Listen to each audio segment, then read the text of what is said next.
काल पूनम महाजन हिने सगळ्या न्यूज चॅनलवरून एक मागणी केली आहे की प्रमोद महाजन यांच्या हत्येची चौकशी करण्याची गरज आहे.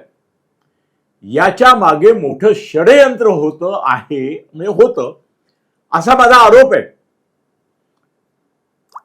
दोन प्रश्न आहेत ज्याचं उत्तर मला पूनम महाजन यांच्याकडून तात्काळ हवंय.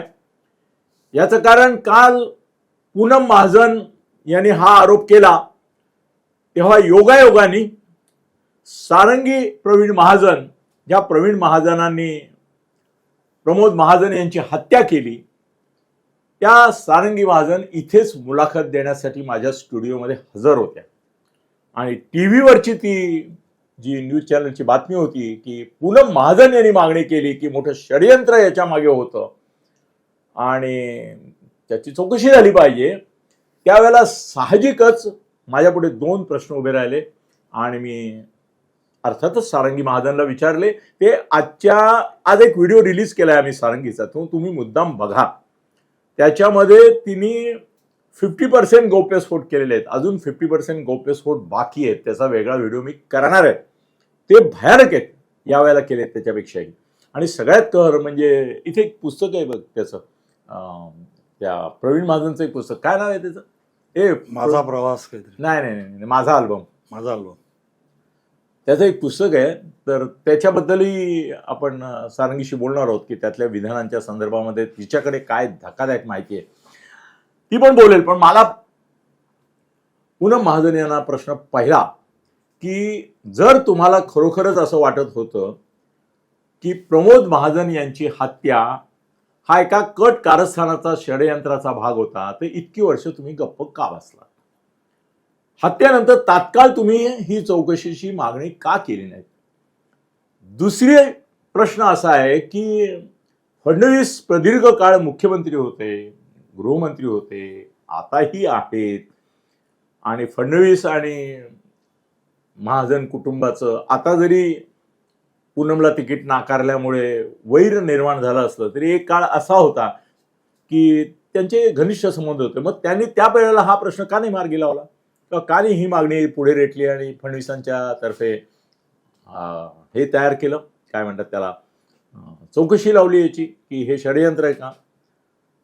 दुसरी आणखीन एक गोष्ट अशी की मी चौकशी करतोय कालपासून. भाजपच्याच काही लोकांनी असं सांगितलं की पूनमला तिकीट नाकारल्यामुळे ती चौताळली आहे आणि प्रमोद महाजन यांच्या हत्येची चौकशी झाली नाही, त्याला जबाबदार देवेंद्र फडणवीस आहे असं तिला सूचित करायचं आहे. जसं तिला हे सूचित करायचं आहे की प्रमोद महाजनांची हत्या ही प्रवीण महाजनला कुणीतरी चिथावून, मी नाव घेणार आहे, नाव मी टाळणार नाही, कुणीतरी चिथावल्यामुळे प्रवीण महाजननी केली असा जसा तिचा आरोप आहे आणि चौकशीची मागणी करते आहे, तसं हेही एक नॅरेटिव्ह मला भाजपच्याच नेत्यांनी दिलं की तिला तिकीट मिळालं नाही म्हणून ती फडणवीसांवरचा राग काढते आणि इतकी वर्ष ती जे बोलली नव्हते ते आता बोलते असं दाखवत आहे की फडणवीसांनी ती चौकशी टाळली. फडणवीसांनी प्रवीण महाजनने हत्या का केली याच्या बाबतची जी चौकशी करायला पाहिजे होती ती केली नाही आणि ते प्रकरण दाबून टाकलं. पूनमचा आरोप आहे. पूनम महाजन सारंगीशी पण मी काल बोललो आणि ती बोलणार आहे या विषयावर परत. पण ओके, ही गोष्ट सारंगीने मान्य केली आणि ती जगजाहीर आहे, त्यामुळे मलाही ती मान्य करण्यात काही गैर वाटत नाही. पण सारंगीनेच सांगितलं मला कालच्या मुलाखतीत, तिने बोलली आहे की नाही मला ऑन दी रेकॉर्ड मला माहिती नाही आहे, आठवत नाही, कारण मोठी मुलाखत आहे. पण तिने सांगितलं की प्रवीणला जे पिस्तूल दिलं गेलं होतं ते पिस्तूल गोपीनाथ मुंडे यांनीच दिलं. आता पूनम, तू काय नेमका याचा अन्वयार्थ लावतेस किंवा अर्थाचा अनर्थ करतेस मला कळत नाहीये. पण तुझ्या बोलण्याचा एक अर्थ असा निघतो आहे की गोपीनाथ मुंडे यांनी, तू फार मोठा आरोप करतेस, नाव नाही घ्यायची हिंमत तुझी, नाव घे ना, षडयंत्राची चौकशी म्हणते, प्रवीण महाजनने हत्या का केली, त्याला कोणी चिथावलं, असे प्रश्न विचारतेस. तर मग कोणी चिथावलं असं तुला वाटतं? सांग ना, सांग. का नाही सांगत? जर एवढी पुढे आली आहेस तू आता की प्रमोद महाजन यांची हत्या षडयंत्र, तर मग रचलं कोणी? तुझं म्हणणं आहे की प्रवीण महाजन हा केवळ एक काय म्हणतात त्याला, सुपारी शब्द वापरता येणार नाही, कारण तो त्यांचा भाऊ होता आणि यांचाही तो मेवणा होता. त्यामुळे पण तू इंडिकेट करतेस की प्रवीण महाजननी स्वतःच्या मनाने आणि स्वतःच्या डोक्याने ही हत्या केली नाही प्रमोद महाजनांची. त्याच्यामागे बोलविता धने किंवा करविता करता दुसरा होता. आणि तू इनडायरेक्टली महाराष्ट्राचं आराध्य दैवत, अरे भारतीय जनता पक्षाचं सुद्धा दैवत असलेल्या गोपीनाथ मुंडे यांना सूचित करतेस. आहेस का, भानावर आहेस का? वैयक्तिक तिकीट मिळालं नाही याच्या रागापोटी तू भारतीय जनता पक्षाला या पद्धतीने बदनाम करतेस की गोपीनाथ मुंड्यांवर. पंकजा, तू आली पाहिजेस पुढे, बोललं पाहिजेस तू. गप्प बसून धनंजय, तुम्ही गप्प कसे बसताय बहीणभाऊ? ठीक आहे, त्यांच्यावर काल हिने काय आरोप केले तो वेगळा विषय आहे. मी काय part and parcel of that allegations नाहीये. तिने जे आरोप केले ते तिने म्हणून तुमच्यावर केलेत. आणि गोपीनाथ मुंडेंशी माझे किती चांगले संबंध होते मला माहिती, त्यांना माहिती होते. त्यामुळे तुम्ही त्यांना काय करताय? पूनम, तू त्यांना गोपीनाथ मुंड्यांसारख्या एका महान व्यक्तिमत्वाला तू प्रवीण महाजनच्या माध्यमातून प्रमोद महाजनांना मारलं असं सांगतेस ना बाळा? ये ना पुढे, ये, सांग सगळ्यांसमोर की माझा आरोप थेट गोपीनाथ मुंड्यांवर आहे. खरंच दुर्दैव आहे की ना प्रवीण हयात आहे ना प्रमोद आहे. प्रमोद पण माझा मित्र होता. प्रवीण तर मी किमान 500 वेळा जेवलो असेल सर त्याच्याबरोबर, इतका मित्र होता आमचा तो, मी आणि दादांचा. आणि गोपीनाथ मुंडे पण, ते या तिघांचंही आज मृत्यू झालेला आहे. अशा वेळेला अचानकपणे पूनम तू ज्या वेळेला हे म्हणतेस ना, का कोणाला विचारणार? प्रवीणला विचारणार तुला कोणी चिथावलं? का प्रमोदला विचारणार की मरणाचे काही क्षण आधी ज्या वेळेला तिथे रेखा ना, याचं नाव प्रमोद महाजनच्या बायकोचं, त्या वहिनी पण नव्हत्या, कोणीच नव्हतं आणि फक्त दोघं जण बसलेले होते. त्या मिनिटांमध्ये नेमकं काय त्यांचं बोलणं झालं हे अजून कोणालाच कळलेलं नाही. प्रमोदनी पुस्तक लिहिलेलं आहे, त्यांनी त्याची एक वेगळी अँगल दिलेला आहे.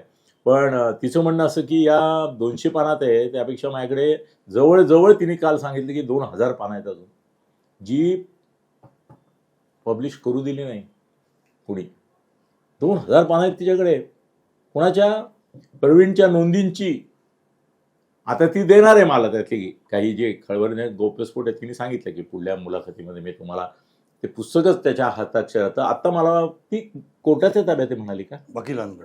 वकिलांकडे, पण तिच्याच वकिलांकडे, त्यामुळे ती आणू शकेल, त्याला काही अडचण नाही.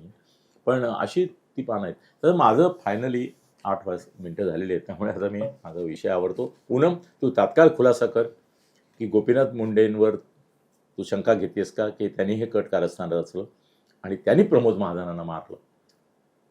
खुलेपणाने आरोप कर. असे आडून अप्रत्यक्ष करून गोपीनाथ मुंडेंना बदनाम नको करूस. आणि पंकजा, धनंजय, काय चाललंय काय? तुम्ही प्रोटेस्ट नाही करत आहे? ती मुलगी आरोप करते गोपीनाथ मुंडेंवर की त्यांनी प्रवीणला हे केलं, त्यांनीच पिस्तूल दिलेलं होतं. ही फॅक्ट तर बरोबर आहे, ती बरोबर आहे. पण ते पिस्तूल प्रमोद विरुद्ध वापर आणि त्याला मार असं सांगणारे गोपीनाथ मुंडे होते, असं जे पूनम सूचित करताय तुम्ही. नुसता इन्कार करून उपयोग नाही. माझं म्हणणं, या विषयावर तुम्ही डिफॅमेशन केस केली पाहिजे. तिने नाव नाही असलं घेतलं तरी सूचित काय केलंय? दरवेळी नाव घ्यावं लागतं असं नाही, सूचित करू शकता ना तुम्ही. तिने केलाय.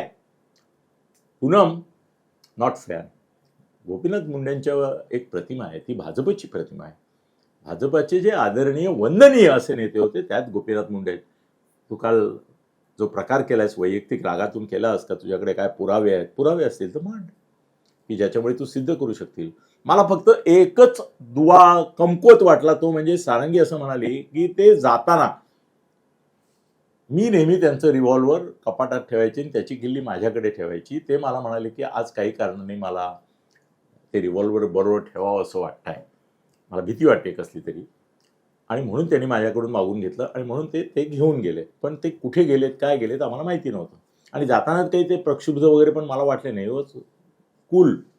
आणि त्यांनी मारल्यानंतर सुद्धा ते पळून नाही गेले, ते लगेच खाली असलेल्या पोलीस स्टेशनमध्ये गेले. त्यांनी पिस्तूल समोर ठेवलं आणि इन्स्पेक्टरला सांगितलं की मी प्रमोद महाजनांना आत्ताच मारून आलेलो आहे.